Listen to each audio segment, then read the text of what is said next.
Berarti kalau kita kaitkan, Mbah, kalau kita kaitkan dengan tradisi boyong gerobok yang saat ini sedang ditradisikan oleh pemerintah daerah, bagaimana, Mbah? Bagus.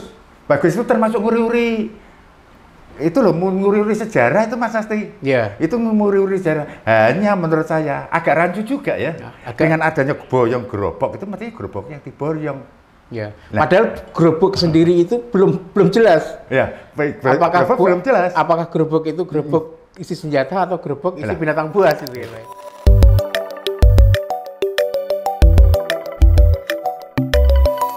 Assalamualaikum warahmatullahi wabarakatuh. Teman-teman dimanapun berada, bertemu kembali dengan saya, Badiatul Mukhlisin Asti. Teman-teman, saat ini saya kedatangan tamu spesial, Heru Hardono, atau saya biasa memanggilnya Mbah Bejo. Dikenal sebagai seorang pemerhati sejarah gerobogan. Nanti saya akan berbincang-bincang dengan Mbah Bejo terkait dengan asal-usul gerobogan dan sekitar hal itu. Assalamualaikum Mbah Bejo. Waalaikumsalam warahmatullahi wabarakatuh, Mas Asti. Iya. Gimana kabarnya Mbah? Baik. Sudah lama nggak ketemu ya Mbah ya? Sejak dulu di Gerobogan Corner ya? Iya, Gerobogan Corner sampai sekarang berapa bulan itu? Iya. Iya. Kangen juga. Iya, kangen juga. Mbah Bejo ini kan dikenal sebagai seorang pemerhati sejarah gerobogan. Dan nama aslinya itu Heru Hardono. Boleh diceritakan Mbah, sejak kapan dipanggil Mbah Bejo? Nah, dan makna dibalik Mbah Bejo itu apa? Nama itu sebetulnya sudah lama Mas Asti. Itu sekitar tahun 1983 ya. 83. Itu saya masih senang break-breakan itu loh, 2 meteran. Break-breakan itu ya, Itu kalau di frekuensi bawah istilahnya itu saya memakai nama Bejo. Oh gitu ya? Iya, sebetulnya saya memakai nama Bejo. Nama Bejo itu inisiatifnya atau inspirasinya dari mana Mbah itu? Ya. Atau sekedarnya aja? Pada waktu itu langsung saya hanya memakai nama itu. Padahal kan sebetulnya itu kalau di frekuensi itu sebetulnya tidak boleh ya di dalam Urari. Saya sendiri kan dulu waktu itu ikut organisasi amatir itu loh, Urari. Saya rada mentara, rada kemaki ya. Iya. Kalau saya dulu kan Yankee Delta 2, hotel ya. Pas dengan nama saya Mas Asti. Itu Heru Hardono. Maka orang-orang luar kota memanggil saya Haji. Maka di mana saja, di Solo, di Jogja atau di Surabaya memanggil saya Haji Heru Hardono. Padahal itu adalah nama call-sign saya Yankee Delta 2. Begitu ya, gitu. Heru. Tapi setelah tidak aktif lagi, saya langsung hilang. Tidak saya pakai lagi itu nama itu. Baru muncul lagi sekitar tahun 90-an, 95, 97 setelah saya kenal Facebook. Loh, 97 belum ada Facebook, belum ada sebenarnya, masih ya sudah hanya omong apa? Iya. Ya, kan Facebook kan sekitar tahun 2000-an lah ya. Iya, 2000 berapa sekian, ya, 2000 itu sekian pakai nama Bejo ya, Mbah Bejo ya. Bahkan betul. saya kenal pertama kali malah kenalnya ya Mbah Bejo. Ya, Heru Hardono itu kan setelah saya kenal jenengan, kemudian tahu nama aslinya. Iya, betul. Kalau latar belakang Mbah Bejo sendiri ketika itu apa? Latar belakang Mbah Bejo aktivitas sehari-hari waktu itu? Saya ya dulu itu masih pendidik ya, terus saya itu pendidik. Setelah itu senang dengan adanya riwayat, senang adanya sejarah, senang dengan adanya cerita-cerita. Sejak kapan itu Mbah Bejo senang dengan riwayat-riwayat sejarah-sejarah? Kecil, Mas Ati. Sejak kecil malah ya? Sejak kecil. Pada waktu itu kan ibu saya itu kan asli dari Solo. Mbah Bejo kelahiran mana Mbah? Saya kelahiran Karangrayung. Kelahiran Karangrayung. Ya, kalau bapak ibu asli Solo. Asli Solo semua. Bapak ibu asli Solo. Waktu kecil diajak ke Solo, melihat keraton, melihat Sriwedari, melihat ini loh, ini diterangkan. Saya jadi kagum. Tahun 1975 saya itu mendapat tugas di Tawangharjo. Tahun 1975. 75. Saya mendengar di sana ada suatu cerita bahwa ada makam Ki Ageng Tarub, ada makam Ki Ageng Selo. Nah, ini akhirnya saya senang. Seperti itu, akhirnya tanya-tanya bagaimana riwayatnya. Setelah itu menjadi kecanduan, Mas Asti. Kecanduan, akhirnya keluyur sampai ke Blitukuwu, sampai ke Sulur, ada ke Songo, sampai ke Purwodadi. Saya melihat dengan adanya Bupati Sunarto, terus adanya tempat-tempat gedung yang runtuh dulu katanya itu bekas perjuangan dari dari peristiwa pembunuhan PKI atau apa. Di mana gedung apa itu, Mas? Itu gedung di sebelah itu, tapi sudah kan ya hanya bekasnya fondasi saja. Di sebelah barat itu di sebelah barat Pendopo Kabupaten. Oh, sebelah barat Pendopo Kabupaten. Oke. Itu. Oke, itu jadi Mbah Bejo itu suka dengan riwayat itu sejak kecil memang ya. Nah, mulai intensif sejak ditugaskan di Tawangharjo pada tahun 1975. Sehingga sampai sekarang Mbah Bejo dikenal sebagai seorang pemerhati sejarah Grobogan. Bahkan kalau nggak salah pas waktu acara di Gubuk ya KILG itu Mbah Bejo dikasih penghargaan ya sebagai salah seorang pemerhati sejarah Grobogan gitu. Jadi kalau itu sekedar terus kemudian riwayat-riwayat yang sudah Mbah Bejo ketahui terkait dengan riwayat-riwayat berbagai tempat bersejarah di Kabupaten Grobogan itu diapakan, Mbah? Atau sekedar sebagai perbendaharaan pribadi atau bagaimana? Itu semuanya itu dulu ya riwayatnya dari kembali lagi pada di Tawangharjo. Mendengar itu hanya saya catat dalam hati saja atau saya dalam pikiran saya. Tidak saya catat atau tidak saya tulis atau apa. Tidak. Setelah itu saya tahun 90 saya dari Tawangharjo pindah ke Gubuk. Ada di sana ada Mbah Ganjur, kenal Mbah Ganjur, ada Sugih Manik, Mbah Gareng, ada Mbah Gareng, ada apa yang konon Mbah Gareng itu adalah riwayat adalah simbah buyutnya leluhurnya Gus Dur. Ini saya tulis baru tahun 92 saya kenal komputer itu dengan adanya pakai disket itu, Mas. Iya, saya coba-coba saya ketik, jatah nasib ya, itu nasib bagi saya. Disket itu hang atau istilahnya kena virus. Iya, kena virus. Baru kenal 97 itu dengan adanya Pentium baru saya ketik lagi. Saya ketik lagi, tapi masih seperti yang semula cerita itu seolah-olah sudah terpatri ya. Di dalam pikiran saya itu bisa menceritakan kembali itu. 97 saya ketik lagi dan saya simpan sekitar ada Facebook itu 2005 ya Mas. Ya, sekitar tahun itu. Ini 2007 saya angkat ke web. Itu saya masih ingat itu, entah itu untuk passwordnya saya lupa, heruwardono.blogspot.com. Di blog ya Mbak ya? Iya, itu di blog itu saya tulis di situ biar semuanya itu tahu. Semuanya itu tahu. Nah, biar semuanya membaca. Iya. Masih kurang puas, saya kenal Facebook itu, lalu saya masukkan ke grup. Jenengan bikin grup ya Mbak ya? Iya, saya sampai sekarang grupnya masih ada? Masih ada. Keluyuran. Itu grup keluyuran. Akhirnya saya semuanya. Nama keluyuran itu, Mbah. Keluyuran itu bahasa Jawa artinya apa, Mbah niku?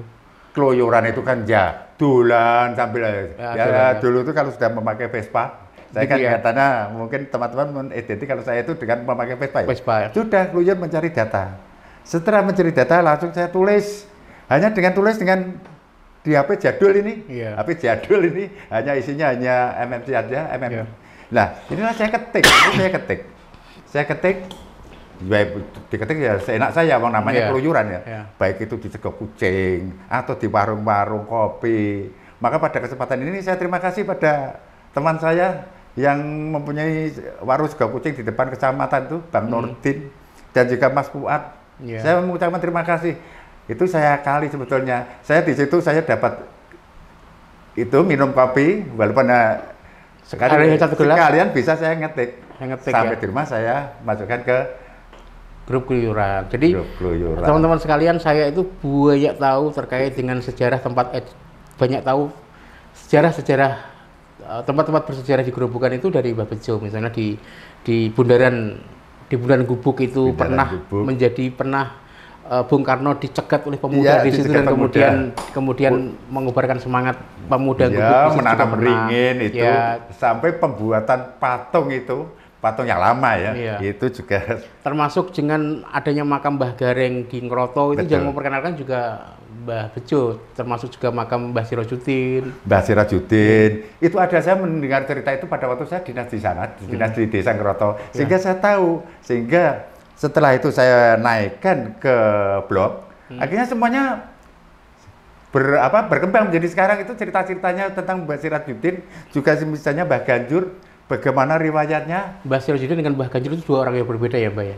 Dua orang yang berbeda, selisih hampir 2 abad. Itu kapan-kapan nanti diungkap, Mbah Ganjur, terus kemudian Mbah Sirojudin dan Mbah Gareng. Nah, sekarang kita fokus. Saya ingin berbincang-bincang dengan Mbah Bejo ini terkait hari ini fokus terkait dengan asal-usul Grobogan nih, Mbah. Nah, asal-usul Grobogan kan saya kira masih banyak masyarakat Grobogan yang belum tahu terkait dengan asal-usul Grobogan, asal-usul kata Grobogan. Sebagian lain tahu, ya, sebagian lain sudah tahu, tapi cerita-cerita standar terkait dengan kata gerobok, ya. Ya, monggo Mbah Bejo, perspektif Mbah Bejo terkait dengan kalau menurut saya Mas Grobogan. Asti, itu nama Grobogan sendiri ada beberapa versi memang. Ada yang katanya menceritakan itu adalah gerobok yang tertinggal di situ pada waktu mengadakan itu penyerangan dari Demak menuju ke Mojopahit, pulangnya membawa gerobok. Saya juga membaca bahwa di situ juga yang membawa itu adalah prajurit yang dipimpin oleh Sunan Ngudun dan Sunan Kudus. Ya. Membaca itu saya tertawa. Tertawa saya begini, saya itu pernah ya keluyuran tadi ke daerah Jawa Timur, ya, itu di makam yang namanya makam Troloyo, Mojokerto. Ya. Itu ada makamnya Sunan Ngudung.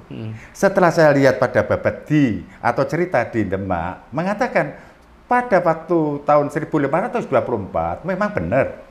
Itu untuk prajurit itu dipimpin oleh Sunan Ngudung. Sunan Ngudung itu adalah ayahnya Sunan Kudus. Setelah sampai di sana ternyata beliau itu gugur. Pada penyerangan itu beliau gugur, itu dibunuh oleh Raden Kusen. Raden Kusen itu adalah adik daripada Raden Patah yang memihak pada kerajaan Mojopahit.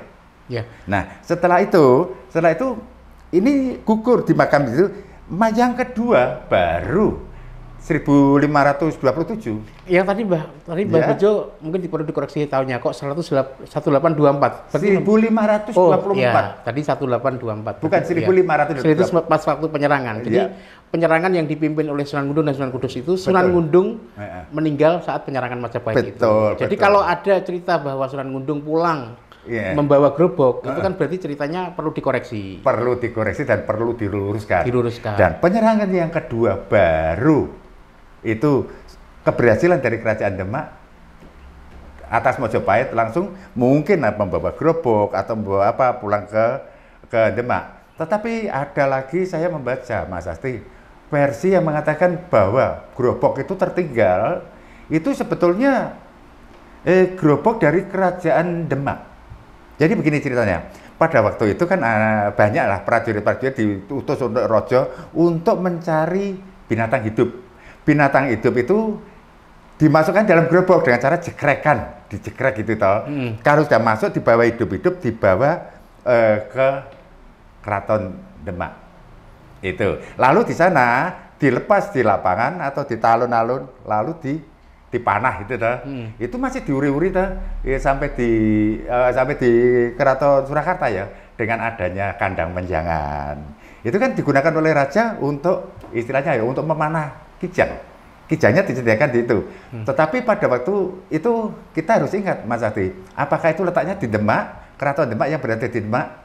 Saya kira kalau saya pikir-pikir, saya pernah membaca bahwa Kerajaan Demak pernah dipindah ke Sukolilo, Prawoto, atau sekarang namanya Prawoto. Zaman itu adalah oleh Sultan Prawoto.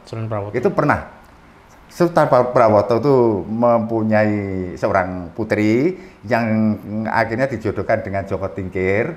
Karena terjadi pergulakan itu akhirnya oleh Joko Tingkir dipindahkan ke Pajang Sukoharjo.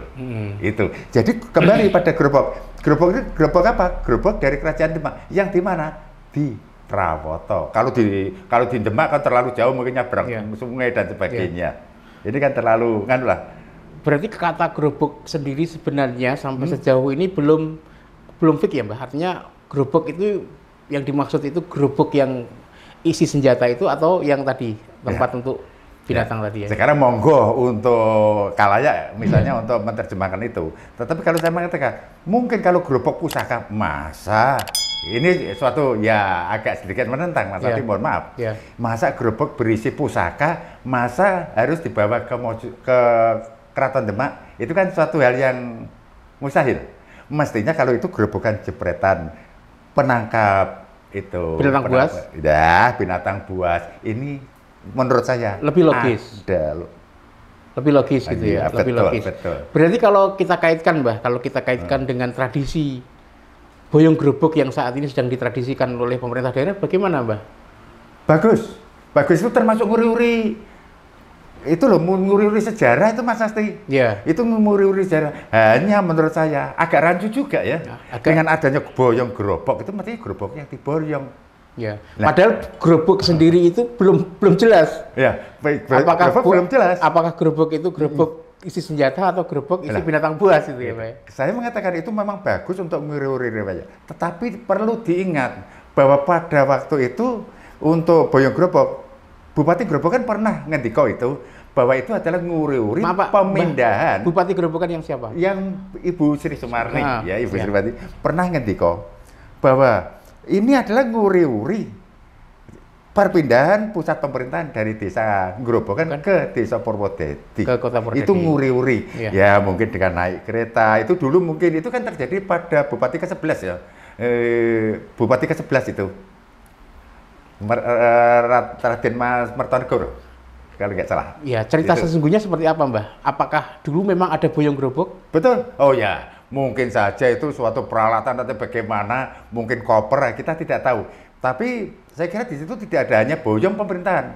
Bukan boyong gerobokan, tidak, tapi boyong pemerintahan. Bahkan saya juga membaca di suatu buku yang itu kan ada penerbit siapa itu pernah itu mengatakan bahwa boyong dalam pelaksanaan boyong gerobok tidak terjadi perubahan status, tidak terjadi adanya perubahan nama. Makanya tetap walaupun di Grobogan dipindah di Purwodadi, tetap namanya adalah Kabupaten Grobogan, walaupun sekarang ditambahi Kabupaten Grobogan di Purwodadi. Gitu. Berarti nama boyong gerobok sebagai sebuah tradisi itu ya kurang tepat sebenarnya. Menurut saya kurang tepat. Rancu, menurut saya ya. rancu. Karena boyong gerobok tidak ada dalam sejarah Grobogan. Tidak ada boyong sejarah. Mestinya boyong gerobok itu adalah untuk desa Grobogan, Mas Asti. Untuk desa Grobogan, mungkin ada gerobok di pinggir sungai atau gerobok di pinggir hutan tadi yang untuk menangkap binatang buas ya. tadi. Itu mungkin baru dibawa misalnya melalui iring-iringan atau nanti dibawa ke balai desa Grobogan. Ini baru benar. Tapi kalau ini boyong gerobok dipindah sebagai dari pusat desa Grobogan ke sini. Kalau boyong gerobok sebagai simbol perpindahan pusat ibu kota kurang tepat. Harusnya boyong projo. Boyong projo lah itu yang betul. Bukan boyong gerobok, tapi boyong projo. Boyong pemerintahan, Mas Ati. Boyong pemerintahan ya, bukan boyong gerobok. Kalau boyong gerobok sebenarnya terlalu simpel ya, Mbak ya. Gerobok hanya diboyong ya. Boyong, ya itu hanya seperti itu di gerobok. Terus isinya apa? Itu kan akhirnya dijamas ini kan perkembangan lah. Ya. Perkembangan Nah, zaman. sekarang kan sudah terjadi, Mbah. Boyong gerobok sudah terjadi. Betul. Apa yang harus dipetik hikmah dari boyong gerobok dan apa yang mungkin masukan kita untuk pemerintah daerah Kabupaten Grobogan itu? Lah ini itu sudah bagus, saya katakan tadi sudah bagus Mas Ati. Yeah. Saya mendukung sekali. Yeah. Ada karena nguri-nguri sejarah. Hanya pada pelaksanaannya tidak ada sosialisasi terhadap masyarakat. Opo to boyong gerobok tahunya itu ya gerobok diboyong. Padahal apa artinya? Apakah maknanya? Apakah itu kan tidak dijelaskan. Apakah sejarahnya seperti itu? Sejarahnya bagaimana? Maka untuk para penonton, siapa itu Bupati ke-11 Grobogan tidak ada yang tahu. Pada waktu pemindahan dia tidak tahu. Hanya tahunya hanya rame-rame. Terus itu. Kenapa dipindah? Nah, kenapa dipindah itu? Kenapa dipindah Mbah waktu itu? Nah, pada waktu itu dipindah. Ini karena di sana kan mepet dengan alas. Itu kan berdekatan dengan hutan lebat. Tidak strategis. Berdekatan dengan pegunungan. Sehingga untuk sebagai hal itu Keraton Solo memberi masukan lah misalnya sekarang ya. Supaya dipindahkan karena melihat bahwa di sana mungkin ada suatu serangan atau mungkin dari banyak huru-hara atau banyak onteran-onteran. Akhirnya dipindah ke Purwodadi. Ingat Mas Asti bahwa di sini untuk pindah ke kota Purwodadi sendiri, setelah dipindah ke sana, ini Kalilusi bisa menjadi beteng. Jadi tempatnya memang di Purwodadi itu sangat strategis. Jadi kan aspek strategis itu Mbak ya. Jadi aspek strategis. Jadi kalau saya seperti ini Mbak, kalau menurut saya. Jadi boyong gerobok sudah terjadi. Walaupun sebenarnya satu, boyong gerobok tidak ada di dalam sejarah perjalanan sejarah Kabupaten Grobogan. Tidak ada. Karena kata gerobok sendiri itu masih debatable. Betul. Apakah gerobok itu adalah gerobok pusaka? Oh iya. Yang seperti yang sering disebutkan itu adalah setelah kemenangan penyerangan Demak atas Majapahit, kemudian gerobok berisi pusaka itu diboyong. Betul. Dan tertinggal di Grobogan, atau seperti yang dikatakan Mbah Bejo tadi, gerobok itu adalah tempat menangkap binatang buas. Betul. Terus yang sebenarnya ada yang ketiga, Mbah, yang ini versinya juru kunci makam Adipati Puger, Pangeran Puger yang pertama, betul, Bupati pertama itu kan, bahwa dulu di Grobogan itu tempat persembuhan bandit, Mbah. Katanya ya, gitu. Saya mendengar. Ya, saya juga melihat itu YouTube. Ya, persembuhan bandit yang di situ ada gerobok yang dalam rangka untuk tempat persembunyian. Nah, itu kan hanya versi ya, Mbak ya. Versi. Nah, dengan adanya kata gerobok sendiri yang masih debatable, sehingga sebenarnya kurang tepat kalau ada tradisi boyong gerobok. Saya lebih setuju dengan Mbah Bejo tadi. Yang tepat adalah boyong projo. Jadi perpindahan pusat pemerintahan. Tapi perlu didiskusikan, Mas Asti, bukan kok terus saja tidak. Perlu, ayo kita diskusikan bareng gitu. Iya, gini Mbah, benar Mbah. Jadi artinya terus saya bukannya berarti kemudian menafikan boyong gerobok yang sudah ada. Sebagai sebuah ide kreasi daya tarik wisata, boyong gerobok adalah ide brilian. Bagus. Mungkin yang penting yang perlu dilakukan oleh Pemkab saat ini adalah bagaimana agar boyong gerobok itu, adanya tradisi boyong gerobok itu diikuti dengan sosialisasi dan edukasi sejarah masyarakat. Yang saya minta dan saya harapkan. Jadi begini loh kisah sesungguhnya.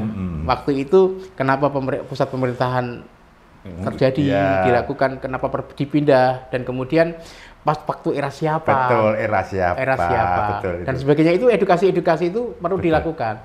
Sehingga masyarakat Grobogan tidak terkecoh dengan kata boyong gerobok, sehingga masyarakat Grobogan taunya boyong gerobok itu ada di dalam perjalanan sejarah Kabupaten Grobogan. Sebenarnya ada, ini kan taunya masyarakat ya rame-rame saja. Sebenarnya tidak itu. Kita untuk menuju ke arah edukasi itu tidak ada. Menurut saya, Mas Ati, mohon maaf. Edukasi bagaimana, apa itu yang terjadi pada waktu itu. Ini seharusnya bukan hanya penonton pada masyarakat umum saja. Ini juga anak-anak sekolah, sehingga tahulah. Sehingga pada waktu itu, Bupati ke-11 Raden Mas Martonegoro itu yang mindah ini gara-gara tujuannya itu seperti yang diucapkan Mas Asti tadi. Benar, memang itu edukasi khususnya itu. Berarti kan artinya sampai sekarang kan sejarah Grobogan itu belum final. Belum final, masih perlu banyak mengundang para pakar lagi untuk mendiskusikan sesungguhnya asal usul Grobogan itu yang mana yang lebih valid di antara beberapa versi tadi itu. Sehingga nah ini closing Mbah, nanti closing terkait dengan apa harapan Mbah Bejo terkait dengan riwayat Grobogan. Ya, sebetulnya kalau untuk seperti itu, saya minta pada pejabat atau pada beliau-beliau terkait itu, coba kita uri-uri lah tempat-tempat wisata atau tempat sejarah. Karena sendiri saya juga senang di dalam riwayat pada sejarah. Tolong diuri-uri. Seperti adanya jalan petilasan Ki Ageng Tarub juga, atau tempat-tempat misalnya adalah petilasan Ki Ageng Tarub yang namanya Ki Ageng Tarub kedua loh, Mas Asti. Itu kan ada petilasannya yang sekarang di Bumbaran. Itu kan ada. Itu kalau makamnya sendiri jelas di Desa Tarub ya. Tetapi jalan menuju itulah perlu kita pikirkan. Terus kemudian padahal itu juga menjadi satu, Mas Asti, karena juga kalau naik itu sampai ke Grojogan Widuri dan sebagainya. Terus kemudian mungkin juga termasuk makam Pangeran Puger juga perlu Bupati Sunarto yang mencetuskan trilogi pembangunan itu juga. Dan juga sekarang juga melihat pada tempat-tempat itu, walaupun itu juga sudah termasuk bisa menjadi wisata religi ya. Itu seperti Mbah Ganjur yang berada di Desa Ngroto, Kecamatan Gerbuk, Kabupaten Gerbuk kan. Itu yang pada waktu kol itu ada 40.000 lebih yang datang. Bahkan ada dari Jawa Timur. Kolnya Mbah Ganjur dan juga Sirajudin itu 40.000 lebih. Tapi Ya mohon maaf, jalannya masih seperti itu. Ini perlu kita kembangkan. Masih, mohon maaf, diperjelas, Mbah. Masih seperti itu, masih maksudnya? Ya, maksudnya seperti ini kan untuk jalan masuk untuk roda. Artinya masih 4 itu kan gitu, bisa simpangan saja harus mepet, bisa-bisa malah mau masuk roda bisa masuk sawah itu nanti. Gitu ya, nah inilah perlu dibangun lagi. Di sana memang bagus sekali. Kalau itu dikembangkan untuk di daerah Ngeroto atau Mbah Ganjur tadi, hampir kira-kira bisa menyamai Demak. Itu seperti itu toh, Gerbang Demak. Gitu. Bisa sama. Itu pentingnya literasi sejarah Grobogan. Karena saat ini literasi tentang Grobogan, sejarah Grobogan itu nyaris tidak ada. Buku-buku tentang sejarah, riwayat-riwayat tentang tempat-tempat bersejarah, tokoh-tokoh kan nyaris belum ada ya, Mbah. Menurut Mbah Bejo, sejauh mana signifikansinya, Mbah?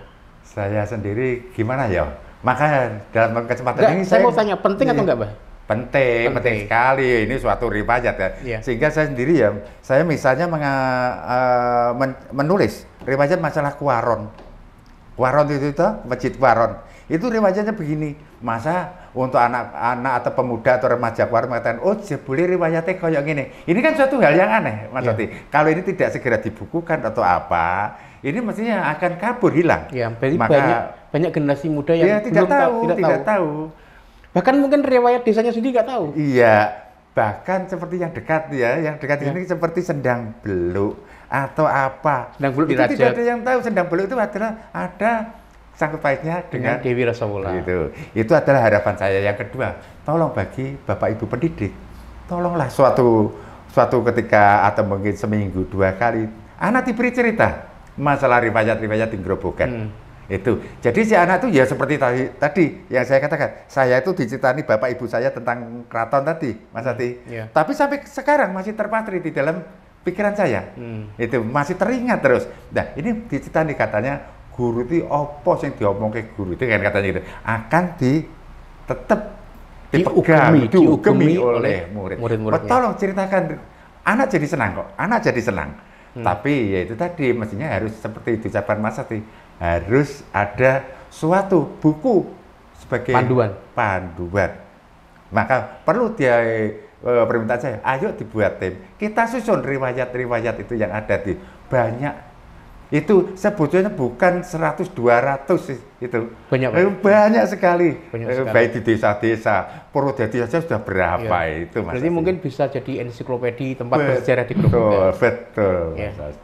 Terima kasih Mbah Bejo atas perbincangannya. Jadi teman-teman sekalian, riwayat Grobogan atau asal-usul Grobogan masih bisa didiskusikan lagi, masih perlu didiskusikan lagi agar mendapatkan satu cerita sejarah yang lebih valid, yang jauh lebih valid. Saat ini masih menjadi debatable. Tradisi Boyong Grobok memang sebuah tradisi brilian, tapi harus diikuti dengan edukasi sejarah kepada masyarakat sehingga masyarakat menjadi lebih tahu tentang perjalanan sejarah Kabupaten Grobogan, termasuk perpindahan pusat pemerintahan dari Grobogan ke Kota Purwodadi. Sampai jumpa di perbincangan kami selanjutnya. Terima kasih. Assalamualaikum warahmatullahi wabarakatuh. Waalaikumsalam warahmatullahi wabarakatuh.